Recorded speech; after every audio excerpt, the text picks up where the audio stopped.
mucha actualidad porque sabéis que en los servicios de seguridad privada, aparte de la normativa de seguridad privada, nos afecta directamente lo que es la protección de datos cada vez más, ¿vale? Ahora hablaremos en una de las ponencias también de la inteligencia artificial, de toda la parte que afecta a nuevas tecnologías. Pero Nacho en concreto se va a centrar su ponencia hoy sobre la protección de datos en los servicios de seguridad privada y la implicación de las nuevas tecnologías, ¿vale? Entonces, Nacho, yo no me extiendo más porque llevamos bien el tiempo. Sí. Y cuando quieras. El interés de esta charla sobre el tema de privacidad es un tema un poco más integrador de aquello que supone solamente los datos personales. ¿Y por qué? Pues porque al final, cuando estamos hablando de seguridad, estamos hablando de personas. Y cuando estamos hablando de datos, estamos hablando de personas. Y sobre todo, el activo más importante de todos son precisamente las personas. Y nos encontramos en los ámbitos de seguridad que precisamente son los ámbitos más intrusivos respecto a la privacidad de las personas. Cuando nosotros tenemos que buscar algún tipo excepcional en cuando se nos permite tomar los datos personales sin la autorización del interesado, nos encontramos que la gran mayoría de las veces o es por temas de seguridad o es por temas de Hacienda, que para el caso viene a ser lo mismo.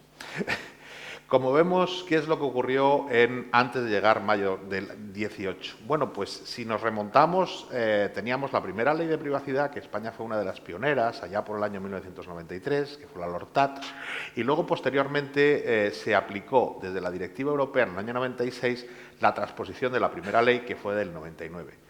Y nada más y menos que tuvieron que pasar casi 8 años para que se redactara el reglamento. ¿Eso qué supone? Pues que durante cerca de 8 años se trató de mentalizar a todas las empresas y a todas las instituciones de la necesidad de custodiar los datos personales. Había una serie de planteamientos formales, como vemos ahí, un informe de auditoría, había que hacer un documento de seguridad, un registro de ficheros. El régimen era nacional, las sanciones estaban tasadas, pero al final sabemos que en el 99% de los casos se resumía la cuestión de la privacidad en una Z que teníamos ahí archivado y que nadie miraba. Y que nada más que alguien preguntaba de vez en cuando de, oye, ¿tenemos el tema de privacidad resuelto? Sí, sí, ahí está la Z. Llega mayo del 18 y entonces automáticamente primero hay el reglamento 679, ojo que después hay una directiva tremendamente importante que es la siguiente, 680. El reglamento, cuando es reglamento europeo, es de aplicación directa. Y si es directiva, es obligatorio transponerlo a la ley nacional. Pero si es reglamento, es aplicación directa. Y el reglamento de privacidad es el 679-210 del año 2016. No hacía falta transponerlo, aunque en España se hace una ley orgánica específica para explicar aquello que el reglamento no llegaba, porque el reglamento establece unos principios generales y aunque pormenoriza bastante, luego ese sabor, ese flavor de que tiene cada uno de los países de la Unión Europea, pues no llega hasta ahí, ¿no? Y se hizo una ley orgánica que además aprovechó para meter el tema de garantías digitales. Eso supuso también, efectivamente, un impacto en un montón de leyes sectoriales, por supuesto, pero luego hay una directiva que tendremos que tener en cuenta, que es la Directiva 680, es justo la siguiente, del año 2016, y que esa no ha sido traspuesta, al menos en el derecho español, hasta el año 2021. 7/2021 y afecta de pleno tanto a la Ley Orgánica de Videovigilancia de las Fuerzas y Cuerpos de Seguridad del Estado como a la Ley de Seguridad Privada y a su reglamento de actuación, que es el 2369 del año 92. A ver si con un poquito de suerte conseguimos este año que se apruebe el nuevo reglamento. ¿Esto qué significa? Significa que cambian las tornas. Ya no es un informe el que hay que hacer, sino que hay que hacer una evaluación de impacto y un análisis de riesgos. Y a partir de ahí, además, las sanciones son variables y el régimen es de carácter europeo. Ojo, cualquiera puede denunciar en cualquier país europeo, con cualquier empresa, que vea que sus datos están de una manera incorrecta o están tratados de una manera irregular. Es evidente que hay una figura que en la reglamentación, en el reglamento se establece, que es el delegado de protección de datos. Y establece dos principios, bien porque ese delegado de protección de datos tenga una importancia en la sensibilidad de los datos que esa institución trabaja, o bien porque el delegado de protección de datos está orientado a esas empresas que tratan un montón de datos, es decir, estamos hablando de una cantidad inmensa de datos, y entonces también necesitan tener ese delegado, que es esa figura que realmente vigila porque toda la estructura de la empresa trabaje para proteger los datos personales de terceros. Como una de las especialidades, pasa también en Italia, pasa también en otros países, no solamente en España, pero en España era decir aquello de sí, pero eso a mí no me afecta, En la ley del año 3/2018, para que nadie se diera por no aludido, se estableció en el artículo 34 una serie de sectores que tenían la obligación de tener un delegado de protección de datos. Y cuando llega a la letra ñ, pone empresas de seguridad, sin excepción. Me da igual que sea un instalador chiquitito a que sea la mayor central de alarmas de este país. Necesitan y tienen la obligación de tener un delegado de protección de datos. Ojo, sectores como banca, sectores como seguros, sectores como formación y enseñanza, sectores sanitarios tienen la obligación de tener un delegado de protección de datos, pero las empresas de seguridad tienen la obligación de tener un delegado de protección de datos. Luego veremos el porqué de la importancia de mi insistencia sobre este punto, porque los datos estadísticos son terroríficos. Bien, pasamos a la... Pues sí, hay suerte. Bien, al área de compliance.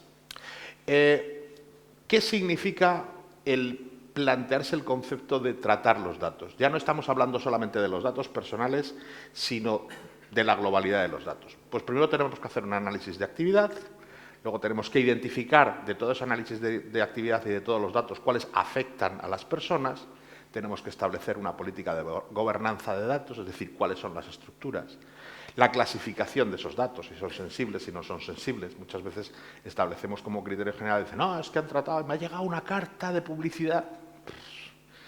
La última sanción, 800 euros por mandar spam a una empresa. De esta misma mañana, la agencia ha sancionado a una empresa por hacer spam de miles en 800 euros. Primer aviso, segundo aviso ya no serán 800, serán 8.000.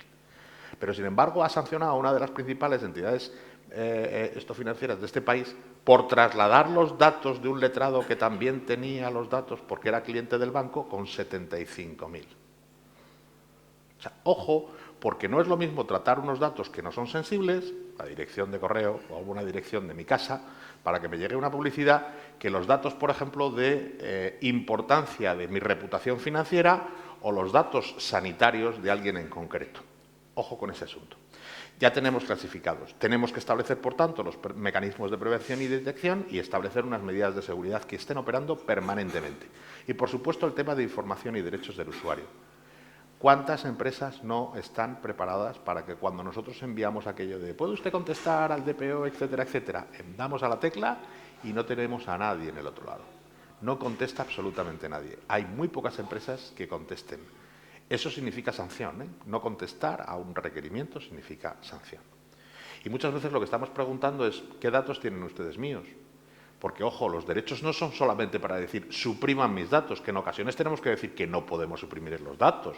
Me ha resultado, siendo delegado de protección de datos de una empresa que era una gestoría, que me llama uno y me dice, el CEO de la gestoría me dice, oye, tengo un problema, ¿qué? Pues mira, que es que ha venido uno para hacerle la declaración de Hacienda y una vez que ya estaba hecha y presentada, me llega al día siguiente y me dice que quiere ejercer el derecho de protección de datos. Y dice, dile que sí, que ya está ejercido.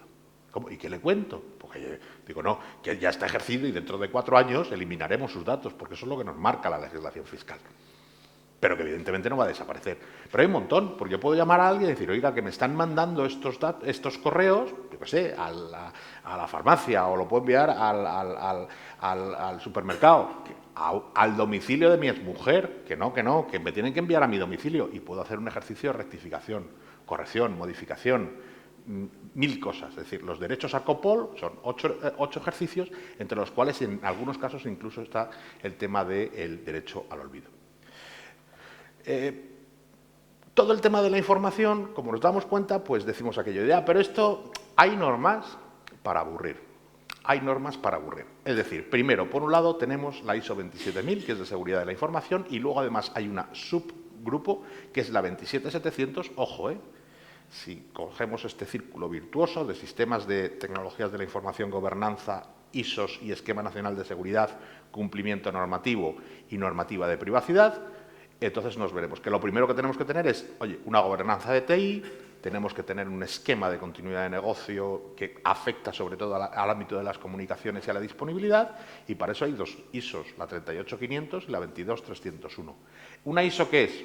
Una ISO es una norma de cumplimiento voluntario que yo puedo ejercerla de 2 maneras, implantarla o implantarla y solicitar que me certifiquen. Si la implanto, eso es lo que hay que hacer. Si la implanto y solicito que la certifiquen, pues tendré que pagar un plus más, muy poquito más, porque el coste de verdad está en implantarlo, pero me darán un sello que yo podré decir, oye, yo cumplo con esta norma y, por tanto...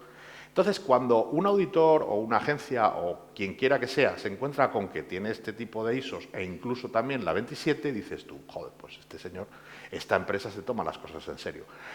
En España, como las ISOs, exceptuando en algunas excepciones en el ámbito de la seguridad privada, que se hacían referencia a normas ISO 35, pues sobre todo para el tema de la categorización de equipos, las ISOs son de cumplimiento voluntario, automáticamente se hace un esquema nacional de seguridad que se complementa con el esquema de interoperabilidad. Eran las normas 3 y 4 del año 2011 y ahora, en concreto, el esquema nacional de seguridad se ha modificado, que me parece que es el 386 de este año, del 2022. Muy poquito. El esquema nacional de seguridad está basado en la 27, que no se nos olvide, es decir, está basado en la 27.000. Bien, ¿qué es lo que establece sobre todo el principio del esquema? Acceso y política de identificación, integridad de la información y, sobre todo, que aseguremos la recuperación y el backup. Ojo, que la continuidad de negocio no es la recuperación. La recuperación es volver otra vez a la situación que teníamos antes del incidente, mientras que la continuidad es un funcionamiento en momentos de contingencia. Luego tenemos, evidentemente, el Compliance 37.301, que ha sustituido a la 19.600, la antigua Compliance penal, y que esa es la que nos establece qué características de Compliance penal en un momento determinado tendríamos que tener en la hipótesis de que me sancionaran y hubiera alguna actividad desde el punto de vista de empresa que fuera calificable o tipificada como delito. Y está, evidentemente, después en el ámbito de la privacidad, que era el tema que nos ocupaba en esta ponencia, que es si es certificable la protección de datos. Si es certificable siempre y cuando tengamos la ISO 27.000. No vale decir aquello de, no, yo quiero sacarme la 27.700. No, no, no. El que puede lo más, puede lo menos. Por tanto, se identifica primero usted ISO 27 y después, si quiere, se puede volver a certificar en la 27.700. Y ahí entonces ya sí que tenemos claramente un cumplimiento normativo que podemos demostrar ante terceros. ¿Por qué? Porque ha venido un auditor, porque ha habido una certificación y porque ha verificado que efectivamente tanto el análisis de riesgos que hemos hecho previo como todo el funcionamiento posterior no solamente se preocupa de la seguridad de la información, sino también especialmente de la seguridad de la información que afecta a datos personales. Por tanto, cambia el rollo y entonces de ser una responsabilidad pasiva, como veíamos antes del 18, pasamos a una responsabilidad que tiene que ser proactiva. Tenemos que tener muy claro cuáles son los tratamientos, fines, operaciones, qué riesgos y derechos hay para las libertades, qué legitimación tenemos para el tratamiento de esos datos. Ojo, porque lo que hemos dicho es que en el ámbito de la seguridad y en el ámbito de las nuevas tecnologías esa legitimación muchas veces roza la legalidad porque son tremendamente intrusivas. Por supuesto, la transparencia, los derechos al COPOL, entre los cuales se incluye el derecho al olvido y la supervisión del responsable. Esto está muy bonito, pero dice aquello de, ¿cómo lo hacemos? ¿Con una hoja Excel? No. Hay plataformas para ayudar a la gestión de este sistema. Plataformas que son realmente económicas, plataformas que son amigables. Y si nuestra empresa fuera tremendamente compleja, pues para eso tendríamos que tener un delegado que nos ayudara a llevar a cabo ese tipo de cumplimiento. Es evidente, es decir, esto no se puede llevar con papel, esto son plataformas electrónicas. Entonces, si nos pasamos a legislación, porque eso es lo que he dicho, legislación, digo, esperad, que tenemos para aburrir. La legislación 679, la Ley Orgánica 318, la Ley Orgánica 7/2021, que es la que afecta a protección de datos personales para fines de prevención, detección, investigación y enjuiciamiento de infracciones penales y de ejecución de sanciones penales. Entonces, todas las empresas de seguridad privada dirán, esta es la mía, yo me voy a... No, un momento. Se puede usted aplicar a la 7/2021 si está usted actuando por cuenta de las fuerzas y cuerpos de seguridad del Estado o por el ámbito judicial, pero no porque sea usted empresa de seguridad puede usted acogerse a la 7/2021. Eso solamente si se lo ordena un juez o se lo ordena la policía. Vamos por partes. Luego tenemos el ámbito 5/2014 de seguridad privada, especialmente atención al artículo 42 de videovigilancia, que luego se extenderá mi compañero Jorge. Evidentemente el reglamento vigente, que es el 2364, en aquello que no interfiera, y por supuesto las tres órdenes que afectan sobre personal, empresas de seguridad privada, funcionamiento. Todo eso afecta a la privacidad, todo. Por supuesto, la Ley Orgánica 4/1997 respecto a las videocámaras de fuerzas y cuerpos de seguridad del Estado, el Real Decreto 596, que es el que lo desarrolla, y la Ley de Protección de Infraestructuras Críticas, junto con su Real Decreto, que afecta en especial porque habilita de esa manera también a ser todavía tremendamente intrusivos con respecto a la privacidad de alguien. Es decir, Si, por ejemplo, un reconocimiento facial a la entrada de este recinto ferial no tendría ningún sentido y no pasaría mínimamente el concepto de proporcionalidad, sin embargo, si esto en lugar de ser un recinto ferial fuera una estación de generación de energía nuclear, te aseguro que sí que lo pasa. Entonces nos podrían tomar las huellas dactilares, el rostro, reconocimiento facial y un largo etcétera. A ver, certificaciones y normas, pues lo tenemos claro. Ahí lo podemos ordenar de otra manera, pero tenemos tanto la seguridad de la información como el tema de compliance y periciales, como el tema de la cloudificación. Ojo, el cloud no es trabajar en servidores de Estados Unidos. Yo puedo trabajar cloudificado con los servidores en mi casa. Y es más, si tengo que utilizar servidores, en un momento determinado para temas de seguridad, el CPD que tiene que también cumplir determinados requisitos. No vale cualquier CPD. Y es probable que en mi empresa no cumpla con esas características. Y pasamos al entorno que yo les decía que era un poco, no aterrador, pero sí preocupante. Preocupante ¿por qué? Porque, bueno, ahí tenemos los datos de todas las empresas de seguridad que hay en España, 1.384, reflejadas por comunidades autónomas. A mano derecha veremos que hay una específica sobre las principales ciudades. Madrid es la primera, Barcelona es la segunda, la tercera es Valencia, la cuarta es Sevilla y la quinta es Málaga. Vemos los diferentes tipos de legislación sobre seguridad privada que tenemos en Europa. Y si seguimos investigando, veremos que por volúmenes y tipología tenemos una gran mayoría de sociedades limitadas, una menor en sociedades anónimas y luego una prácticamente referencial respecto a comunidades de bienes, sociedades cooperativas o sociedades civiles. Actúan un casi 70% en el ámbito autonómico y un 30% en el ámbito estatal. Ya sabemos y conocemos la posibilidad de actuar desde el punto de vista autonómico con las comunidades limítrofes, que eso facilita un poco más. Y, por supuesto, nos encontramos con que ese dato, que es del año 2021, estamos en el año 2020, que fueron los datos que hay, cojo, ahí luego diré de dónde he cogido los distintos datos estadísticos, 3 menos o 4 menos, no tiene mayor importancia, pero luego hay unas específicas que están registradas en la Generalitat y en el País Vasco y no están comunicadas en el ámbito nacional y que son las que suman más. Si pasamos luego al personal, veremos que hay un dato impresionante. Fijaos, entre vigilantes de seguridad, vigilantes de explosivos, escoltas privados, jefes de seguridad y directores de privacidad, resulta que tenemos más de 300 y pico mil acreditaciones. Perdonad, en el ámbito de la privacidad de los datos, el personal es un elemento esencial. Y nos estamos olvidando que la privacidad de los datos en el ámbito personal de seguridad es tremendamente importante. Tienen una TIP, se identifican con una TIP, como un policía cualquiera no puede dar su DNI y no puede dar tampoco su domicilio personal. Ahí ese dato, que en una persona o en un ciudadano normal no tendría importancia, si actúa en esa manera, sí que lo tiene. Fijaos las cifras y en los volúmenes en los que nos enviamos. Y luego tenemos el ámbito de actuaciones que realizan las empresas de seguridad respecto a las empresas de seguridad pública. Comunicaciones, entrega de detenidos, auxilios, otras colaboraciones, casi 40, bueno, el máximo tuvo en el 18, luego apareció el tema del COVID y se redujo, evidentemente, 50.000 actuaciones anuales. Ojo, y luego tenemos en el ámbito de otro tipo de colaboraciones que nos subimos también a las 50 y tantas mil. Un montón de colaboraciones. Fijaos, es que hay desde amenazas, lesiones, tráfico de estupefacientes. Esto es toda la transferencia de información entre empresas de seguridad privada y fuerzas y cuerpos de seguridad del Estado. Muy bien. Todo esto, que son datos cogidos de tanto la Unidad de Seguridad Privada de Segurpri, tablas establecidas en el Ministerio del Interior, además que son de difusión pública, tablas establecidas por APOSER, tablas que tenemos en AECRA. Ahora vamos a ver unas tablas muy específicas que hemos hecho a través de una empresa que es la mía y que de repente es que literalmente no me pueden decir que no, porque es que hemos hecho un barrido completo en los últimos 3 años para saber cuál es la realidad de los DPO en las empresas de seguridad. Es decir, es tan fácil como poner a un equipo comercial a vender. Y entonces nos encontramos con que hay 1.384 y tenemos con DPO interno 100, con DPO externo 214. Y sin DPO, o al menos no tienen el DPO comunicado, 954. Es decir, el 68% de las empresas de seguridad de este país no cumple con la norma. Y es tan fácil como meterse en la Agencia Española de Protección de Datos y consultar si su CIF tiene comunicado el DPO.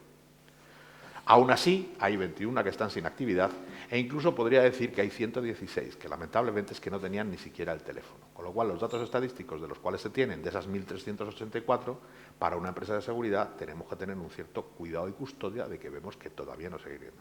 Fijaos el dato terrorífico, sin DPO comunicado, el 70%. Pero pasamos a un entorno que es todavía mucho más delicado porque ya no afecta solo a la privacidad de datos del personal, sino que afecta a la privacidad de datos de terceros, que son las centrales de alarma, CRAs. Afectan a los datos de terceros. Son entidades que tienen sensorizadas un montón de instalaciones y de las cuales ejecutan su custodia y además graban y custodian esas imágenes. Pues bien, si tenemos 128, no sé si serán 128, 130, 127. Yo los datos que tengo son finales del 21, 128. Datos de enero del 22, con DPO interno 38, con DPO externo 48 y sin DPO comunicado 42. Estos datos, si tuviera conocimiento la Agencia Española de Protección de Datos, pasado mañana todos tienen un burofax, los 42. No es ninguna broma. Pues vamos al ámbito de ciberseguridad, porque hablar de protección de datos sin hablar de ciberseguridad estamos... Y entonces nos encontramos que de toda la lista de las empresas que hemos visto, las 1.384, sin correo electrónico 33, no sé cómo lo hacen, no tienen correo electrónico. Con Gmail, gratuitas, 111. Con Hotmail, cuenta correo gratuita, 50. Con correo de telefónica.net, que ya está más antiguo que el 28. Con Outlook, que es un poquito más moderno, 6. Y sin dominio, 228. Es decir, hay un 16% de empresas que ni siquiera tienen dominio de Internet. Esto en empresas que están calificadas y tienen la obligación de registrarse en el registro de policía es absolutamente inaceptable. La culpa no es de policía, son de ellos. Pero luego nos vamos a la denominación. Ojo, ustedes pueden saber el tema del hacking, hacking ético, etcétera, etcétera. Y dices, ¿por dónde entro? Pues la manera más sencilla de entrar es por el correo electrónico. ¿Saben ustedes de todos esos correos electrónicos? A algunos se le ha roto la cabeza pensando. Dice, pues mi correo electrónico para comunicar a la policía se va a llamar Segurpri. Y lo ha puesto. 10 empresas. Jefe de seguridad, @ dominio correspondiente. 14. Gerencia, gerente. 15. Seguridad privada, @ dominio de mi empresa. 26. Comunicaciones. Contrato, @ 69. Es por el tema de las comunicaciones de los contratos. Seguridad, 70. Administración o admin, 77. Info, 137. Y policía, 151. Es decir, alguien con unas mínimas capacidades de hacking, teniendo estas palabras clave para aproximadamente unas 300 y pico empresas, lo tiene chupado. Se le mete hasta la cocina. Y si me meto hasta la cocina en el correo electrónico, pues tengo que suponer que la protección de los datos de la empresa siguen siendo mínimos. Y si la protección de datos de la empresa siguen siendo mínimos, ya lo de los datos personales es algo anecdótico, es lo de menos. Bueno, gracias a Policía Nacional, Ministerio del Interior, a ECRA, Agencia Española de Protección de Datos, a Proser y Valbonta, que es la empresa que les comentaba, que no me pueden decir, no, eso no es verdad. Sí es verdad. Llamada, nombre del corrector, nombre del CEO, nombre del responsable, nombre del administrador, ¿tenéis DPO? ¿No tenéis DPO? ¿Cómo lo tenéis? Contestaciones de todo tipo. No, es que me ha dicho mi gestor que no me hace falta. Vale, ok. Literal. Bueno, pues vamos a ver al tema de las principales carencias. Yo tengo fe en que esto se vaya corrigiendo progresivamente. Del año 2018 al 2022 haya oído, pero estos son datos del 22, de enero del 22. Bien, principales carencias. Tenemos auditorías conforme a criterios antiguos del año 99, es un chiste ya, lo encontramos. Financiar la auditoría con cargo a fondos públicos de formación, está literalmente prohibido por la legislación y hay quien lo sigue cargando. No tener el informe de riesgos, no, sí, tengo el papel aquí de que me pone, mira, cuando mando un correo, mando aquí un chorro debajo, eso no vale para nada, es un enlace a un DPD mucho más completo y política de cookies y políticas de seguridad es mucho más importante que meter un chorro así en un correo electrónico que además se lo estoy mandando a uno que es un cliente mío. Eso vale para alguien que no conozco, pero alguien con el que tengo una relación comercial, perdona, una referencia y punto y a correr. No tener un informe de riesgos, no tener la información de política de accesos. Y, por supuesto, tenemos unas situaciones críticas. Las auditorías sin registros de actividad, webs no adaptadas, no haber tenido conocimiento que desde enero de 2019, se dice pronto, desde 2019, y estamos en el 22, tenía la obligación de tener un delegado de protección de datos nombrado, nombrar DPOs sin cualificación, esa es otra. Usted que soy DPO, muy bien. ¿Y usted que ha estudiado? Yo, biológica, muy bien. No, usted que ha estudiado, yo es que soy instalador electricista. Bueno, fenómeno. ¿Y usted es delegado de protección de datos? Sí. Sí que andan a gusto. No vamos a hablar ahora cuál es el perfil del DPO, que podríamos, pero desde luego no es ese perfil. Es un perfil jurídico y además un perfil específicamente orientado al tema de la seguridad de la información, al tema de la ciberseguridad y a lo que viene. No de lo que hay, lo que viene. Y, por supuesto, no disponer de un plan de recuperación de datos y de contingencia. Somos repositorios de información. Y el tema de las copias de seguridad es que, si hemos hablado y hemos visto cómo estaba el tema de llorar en el ámbito de los correos electrónicos, ya en el tema de seguridad no es que sea de llorar. Ya es que es para pincharse, como diría un cheli. Mire, yo veo esto y me pincho. Ni un puñetero sistema de prueba. Más del 80% de empresas no tienen un sistema eficaz de copia de seguridad externo y con otro proveedor, aunque sea en la nube, tela marinera. Bueno, pues pasamos a los errores. Por supuesto, no tener el contrato del DPD registrado, confundir la legalización con el proceso de registro de las instalaciones en la unidad de seguridad privada con el contrato de servicios de seguridad, que es diferente, creer que se siguen legalizando instalaciones de CCTV, que ya no hace falta, lo que hace falta hacer es un análisis y realmente o incluso una evaluación de impacto, no tener criterios en contrato entre el responsable, corresponsable y encargados de tratamiento, ves contratos de encargados de tratamiento con, vaya usted rellenando la X, dice, esto para usted, ¿vale? En nuestra empresa hemos hecho, ojo, tengo que decirlo, trabajamos muy intensamente con FES, trabajamos muy intensamente con AECRA, unas adaptaciones de contratos para corresponsables, responsables y encargados muy adaptados al sector de seguridad. Pasados 2 o 3 meses me venían rebotados de otros, copiaban esos contratos y me decían, oye, ¿qué te parece este? Digo, muy bien, lo hemos escrito nosotros.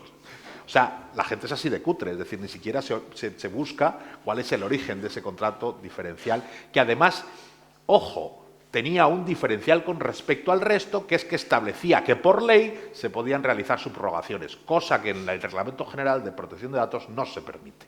Las subrogaciones las tienes que comunicar. Bueno, pues según por habilitación legal en el ámbito de la seguridad privada, yo sí puedo hacer las determinadas subrogaciones. Si no estaríamos...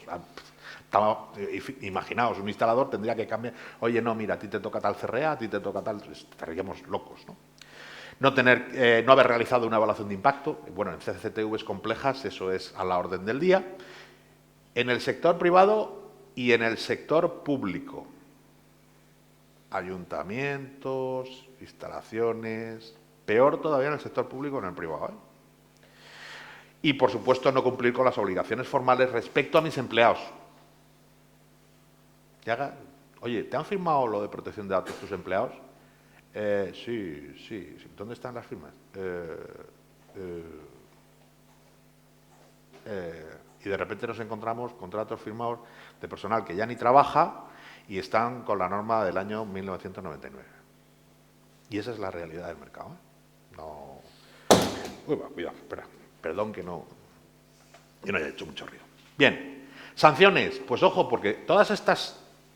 Lo que reflejo aquí, que es lo principal, son conductas sancionables, bien leves o bien graves. No tener el DPR registrado, no tener los contratos adecuados, no comunicar las obligaciones y deberes a empleados y subcontratados, no haber realizado la evaluación de impacto en procesos sensibles, no disponer de medios seguros de tratamiento de información o no atender o no responder al ejercicio de derechos de los interesados.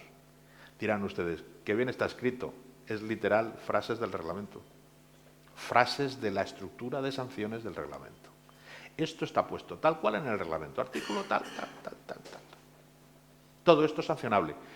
Y hemos extraído estas actitudes porque son las actitudes que más vemos referenciadas en las empresas de seguridad. Y es un sector al que le tengo especial cariño. Pero vamos con el tema, sobre todo, el tema de la ciberseguridad y de las nuevas tecnologías. ¿Qué es lo que ocurre cuando aparece un incidente de seguridad? Bien, pues tenemos que tener en cuenta que ese tipo de incidentes nos pueden afectar y que cuantas más personas tengamos en la cadena de integración, más capacidad es que alguien cometa un error. Bien, la ciberseguridad, como seguridad de las tecnologías de la información, se puede establecer con determinados criterios. Pero evidentemente, seguridad en red, seguridad de la información, seguridad operativa, recuperación de desastres y continuidad de negocio. Y la capacitación del usuario final, es decir, concienciar al usuario, son los 5 elementos principales en el ámbito de la seguridad, de la ciberseguridad. Hablo de ciberseguridad porque cuando aumentamos el número de proveedores, y las empresas de seguridad tienen muchísimos proveedores, incrementa el riesgo en el ámbito de la ciberseguridad. Ahí abajo vemos algunos de los sectores más afectados. Y si pasamos a la IoT y la sensorización, pues vamos a ver qué es lo que corresponde al tema de IoT y sensorización. Internet of Things, que es el IoT, afecta sobre todo a ámbitos de domótica, a ámbitos de salud, a ámbitos de transporte y ámbitos de seguridad y vigilancia. Todo lo que se está hablando de IoT, esos 4 sectores se llevan el 80% de lo que vamos a entender como Internet of Things. Pues tenemos que tener en cuenta que todos esos dispositivos deben de estar convenientemente certificados o verificados para que sean en sí mismos seguros. Si no, estamos perdidos. Y un fallo en esos sistemas, para eso están precisamente grado 1, grado 2, grado 3, y todo eso significa que es esas nuevas tecnologías. ¿Por qué? Porque si nosotros tenemos un sensor que en un momento determinado puede determinar dónde está mi coche, si abro o cierro la puerta de mi casa, si enciendo o no enciendo el frigorífico, si tengo la climatización a X temperaturas o a X grados, todo eso al final va a ir a una central de domótica y, como nos damos cuenta, las CRAs van a ir integrando servicios cada vez más complejos, no les queda otra, en el cual llegará un tema que es la integración con PCIs, la integración con CRAs y la integración con los SOCs.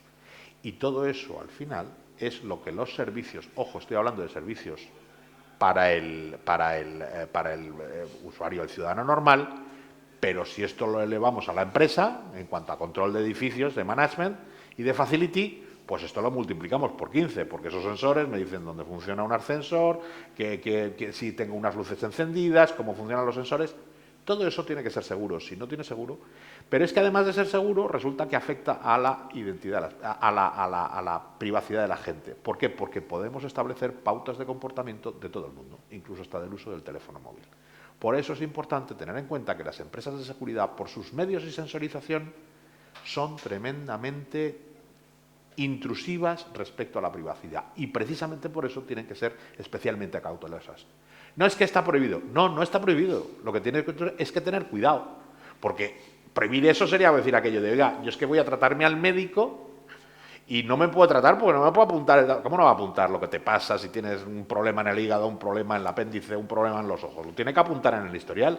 El tema es que hay que conservar adecuadamente ese historial y que eso no puede trasladarse a terceros. O que nada más que lo tienen que conocer los que tienen que conocerlo, el del laboratorio y el de la farmacia. Pero nada más. Pues en el ámbito de la seguridad lo mismo, es decir, claro que se puede captar. De hecho, para eso tenemos las leyes, tanto de seguridad pública como de seguridad privada, seguridad ciudadana, seguridad privada y los reglamentos de desarrollo para habilitarnos, pero precisamente como nos han habilitado tenemos que tener una especial consideración respecto a esos datos privados. Si nos vamos al tema de la videovigilancia, que después Jorge hará una excelente, no me cabe la menor duda, exposición al respecto, tendremos que ver que el concepto de la videovigilancia de hace 2, 3 o 4 años no tiene nada que ver con el concepto de ahora. Ahora tenemos videovigilancia que actúa con inteligencia artificial, tenemos videovigilancia que realiza identificaciones biométricas. Ojo que las identificaciones biométricas no solamente es el reconocimiento facial, son muchas más cosas, incluso hasta los movimientos. Y entonces de repente lo que antes era una mera cámara, donde veíamos a un señor de azul que pasaba por delante de una puerta, ahora vemos, oye, mira, ¿este quién es? Es que le podemos identificar. Fulanito de tal, que además a todas estas horas pasa por ese mismo sitio y además luego pasa por la planta número 4 a tal hora de tales días. Ojo que nos tenemos que encontrar con ese tema. Y luego, por fin, tenemos el tema de los drones. Drones que pueden ser... De momento estamos solamente viendo los drones que tienen las hélices. A ver, que los drones pueden ser aéreos, pueden ser submarinos, pueden ser marítimos, pueden ser terrestres, pueden ser autómatas, pueden ser de mil maneras. Nos ha gustado el aéreo, pero el aéreo, yo no por nada, pero hacen unos ruidos, pues eso es brutal. Eso como para ir de incógnito, vigilando a la gente. Espera, que viene el incógnito. No, de incógnito nada. Y hay un montón de actividades. Si empezamos por abajo, intervención militar, que fue la primera que empezaron a intervenir los drones, pero lo normal, transporte y logística, mapeo, agricultura.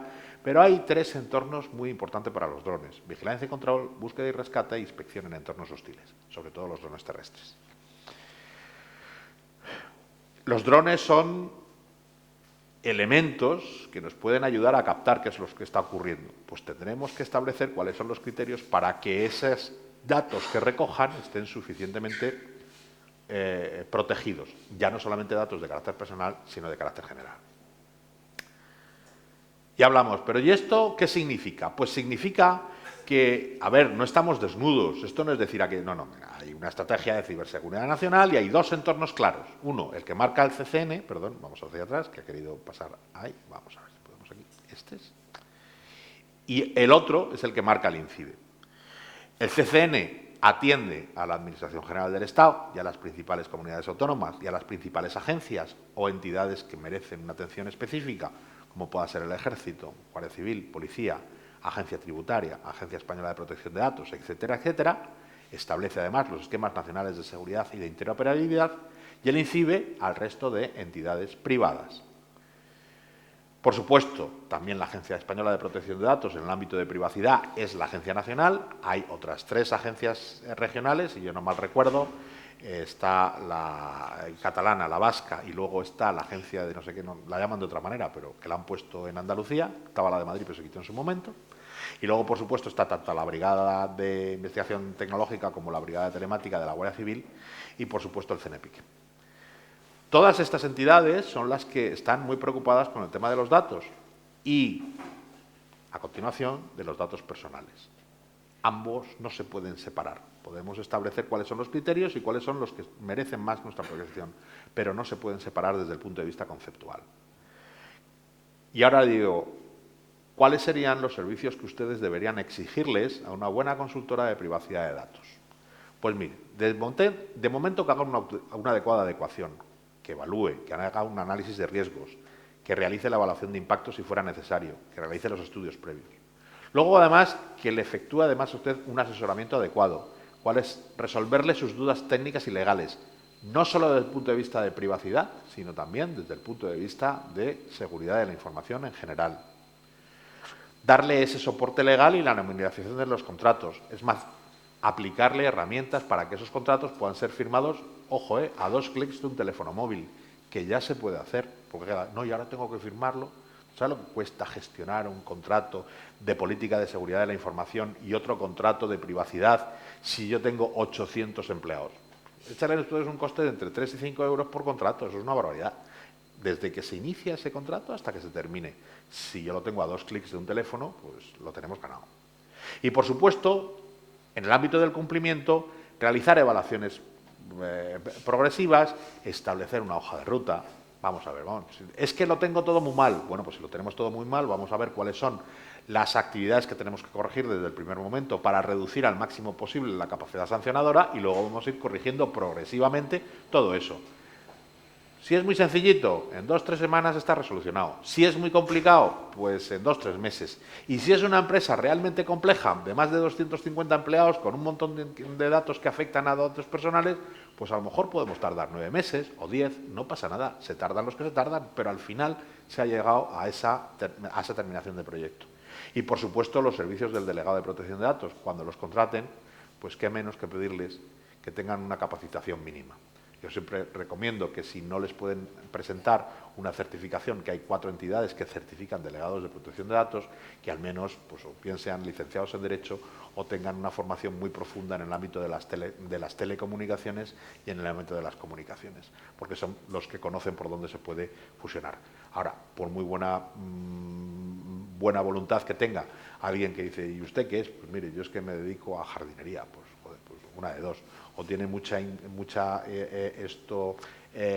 curiosidad por el ámbito de privacidad, pero si no, su formación base y su concepto pues lo tiene lo mismo. Al igual que un experto en protección de datos probablemente no tendría nada que ver con ámbitos de entornos de biotecnología. Pues por lo mismo, el tema de protección de datos, lo mejor es buscar a alguien que sea experto en protección de datos en general, porque seguramente luego también lo será en datos en privacidad.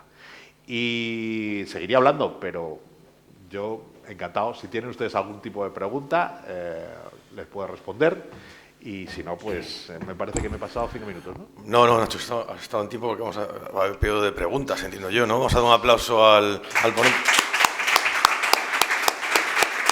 Gracias. A ver, Nacho, yo voy a empezar yo a romper un poco el hielo porque si no, la gente no nos atreve a preguntar, entonces yo lo pregunto. Venga. A ver, yo un poco a dar unas estadísticas muy significativas del grado de incumplimiento, vamos a decirlo así, o de falta de adaptación, vamos a llamarlo así, porque ¿dónde veis la mayor problemática, o dónde se hace la mayor problemática para que esa gente incumpla? ¿Por qué incumple? ¿Por desconocimiento? Porque yo por mala fe no me creo que la gente pueda incumplir. Falta cultura todavía en relación a todo esto, o sea, no se hacen campañas suficientes, este tipo de cosas, ¿no? Pues yo creo que al final, yo creo que por mala fe nadie lo hace. Vamos a ver, voy a contestar por lo primero cuando he dicho aquello de si esto entrara en conocimiento de la agencia, evidentemente esto sería una inspección de inmediato. No, hay una voluntad de que se cumpla y es un proceso de formación continua. Lo que ocurre es que aquí, en un principio, teníamos un planteamiento de protección de datos pasivo y hemos pasado al activo. Y cambiar esa estructura, tardamos en decir aquello de, coño, de algo que era algo muy sencillo porque era un papel a algo que es tremendamente complejo.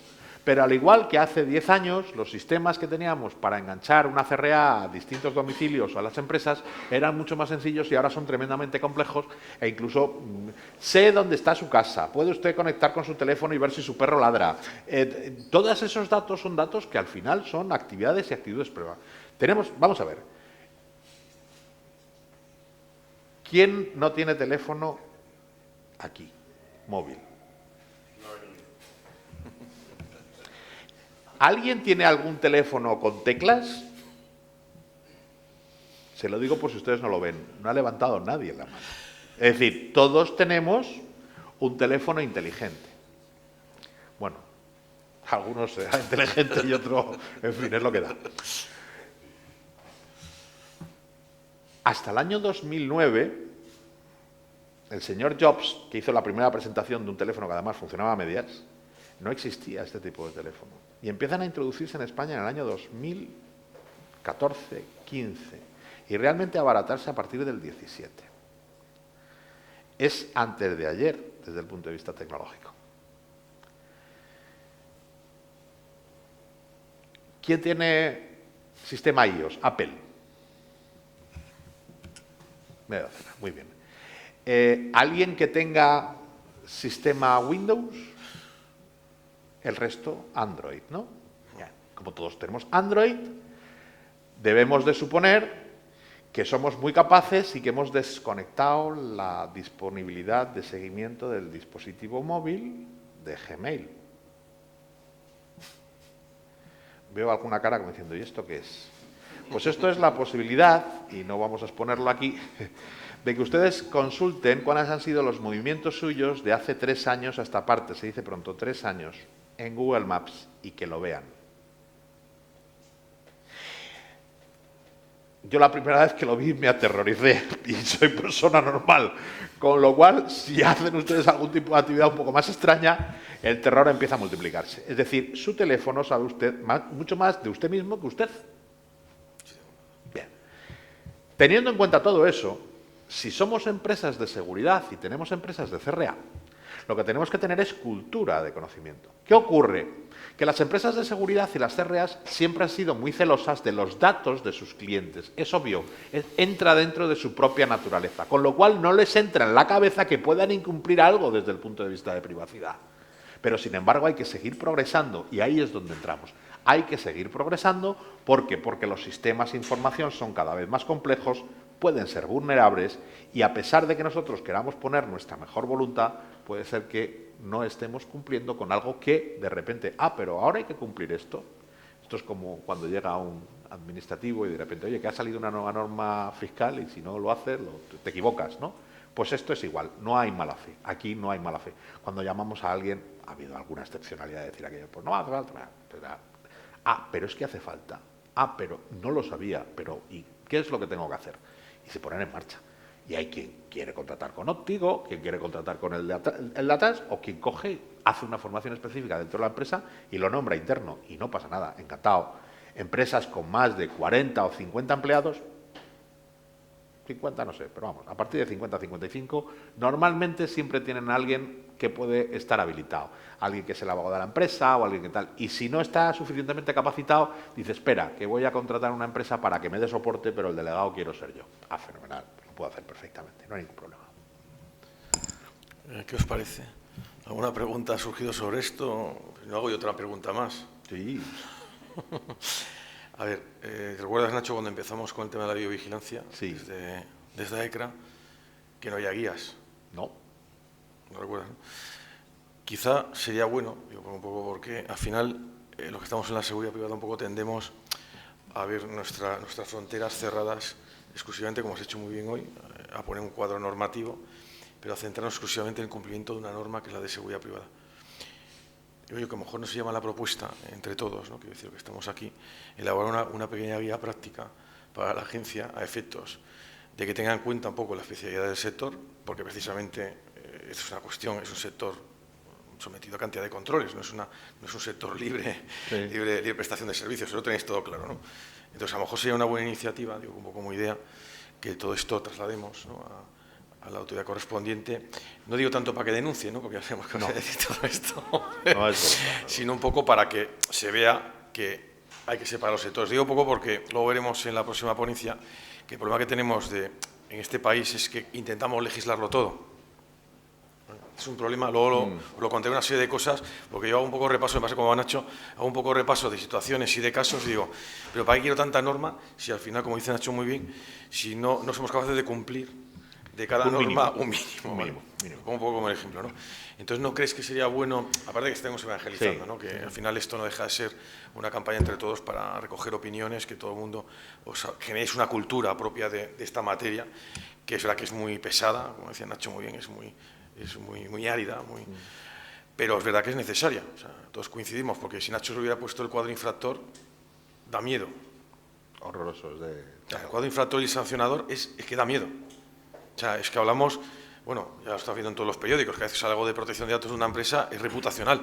O sea, es que al final afecta a la propia empresa frente a los clientes. Como te enganche, te cruje. Así se claro. Es decir, y el tema está en que no hay voluntad por parte de la agencia de establecer un criterio sancionador. Es decir, no es lo mismo hablar con la agencia tributaria, donde es primero te sanciono, luego preguntamos, que hablar con la agencia, que es primero te intento decir qué es lo que tienes que hacer, te doy un tiempo para que te adaptes, luego te controlo y luego si aún así encima eres insistente y quieres no seguir cumpliendo con la norma, entonces ya sí que te meto el rejón.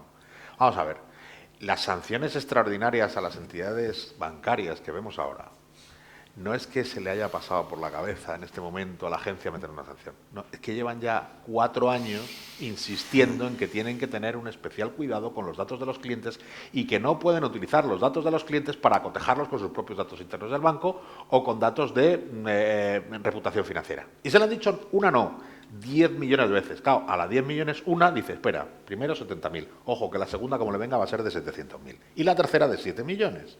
Ya pueden ir apretando. En nuestro ámbito no hemos llegado a este extremo. Primero porque la agencia es consciente de que si hay algún tipo de infracción de privacidad de datos es un tipo más de infracción formal que de infracción intentando buscar una mejora o ventaja. Es decir, si la empresa de seguridad comete una infracción porque tiene un DPO, porque no ha comunicado esto, porque no ha firmado aquello, no es porque no lo quiera hacer, ni porque quiera buscar una situación de ventaja con esa situación, sino que sencillamente a lo mejor es que no lo sabía hacer. Y hay una gran diferencia entre no saber hacerlo a no querer hacerlo, entre buscar una ventaja, es decir, si yo le sanciono a una empresa que está realizando publicidad online y le estamos diciendo hasta la saciedad que ojo con el tema de las cookies, ¿qué ocurre? ¿Por qué busca esa infracción? Puñeta, busca esa infracción porque sobre todo tiene ahí una ventaja competitiva. No existe una ventaja competitiva, al revés. Una infracción en normativa de seguridad de datos o una quiebra de seguridad en una empresa de seguridad tiene un coste reputacional brutal, con lo cual es lo último que queréis, como empresas de seguridad, ¿no? Y ahí entonces está, cuando estamos hablando de por qué o por qué no. Tenemos una ventaja y es que hay gente en la agencia tremendamente capacitada, hay además personas en el equipo de nuevas tecnologías y de videovigilancia que son muy interesantes y que están permanentemente a la escucha y que, vamos, estarían encantados de recibir. ¿Por qué? Porque ahora de momento se encuentran un poco desnudos, incluso nosotros, porque no sabemos hasta dónde se llega, o sea, desde el punto de vista tecnológico. Hay cosas que se pueden utilizar según para qué, pero no de manera general. Hay cámaras que hacen inteligencia artificial, reconocimiento, de identificación de claves en una identificación física, etcétera, etcétera, que son tremendamente relevantes en determinados entornos, pero en otros estarían literalmente prohibidos. Y aquí y en cualquier parte. A ver, y somos un país del entorno europeo, no nos olvidemos, esto no es como China. Sabes que en China es otra guerra, entonces como ellos tienen otro criterio, pues me parece fenómeno. No hay voluntad de la agencia y estaría encantado de recibir inputs nuestros e incluso nos ayudarían a por así decirlo, al formato a trasladar a las empresas de seguridad. Recogemos la guía nuestra, la guía de AECRA para trasladarla Claro. con el sector, porque sería súper importante, yo creo que estamos a tiempo, sobre todo por no estar regulando en la seguridad privada cuestiones no tiene sentido. que pueden estar reguladas en otro ámbito. No, porque además al final, la complejidad de la regulación es que si regulamos aquí tendríamos el mismo problema de sobreregulación en sectores como el farmacéutico, en el sectores sanitarios, en el sector de reputación financiera, etcétera, etcétera. Y no se hace. Y por tanto sería un error sobreregular sobre este asunto. Muy bien, una pregunta de vosotros, no que os haga yo, porque me parece que va a ser un monólogo preguntándole a Nacho. ¿Tenéis alguna pregunta, de verdad, con total libertad? Hay una persona al fondo de la organización que os puede prestar el micrófono para que formuléis la pregunta. No tengáis, estamos en un foro amigo, no es un foro enemigo, estamos todos entre amigos, ¿vale? Entonces se trata un poco de que recojamos. Si no, en cualquier caso, tenéis la cuenta de Nacho, si queréis ponerla ahí, sí, Nacho. La cuenta de correo carrasco@aecra.org. Eso es, si alguno queréis después de la jornada trasladarle alguna cuestión, ¿vale? Nacho seguro que estará encantado de contactar con vosotros, ¿vale? Pues nada, yo quería agradecer, por supuesto, a mi compañero Nacho Carrasco, como siempre, la profundidad y la actualización de este tema, ¿no? Porque al final, Nacho, has hecho... Después de, si sacáramos nuestras primeras presentaciones de esta materia, daría miedo, lo digo sinceramente, da miedo porque estaríamos fuera de juego totalmente. Del año 2008 estamos hablando, tampoco ha pasado tantos años, ¿no? Vale, pues Nacho, te agradecemos muchísimo, un fuerte aplauso para el ponente, por favor.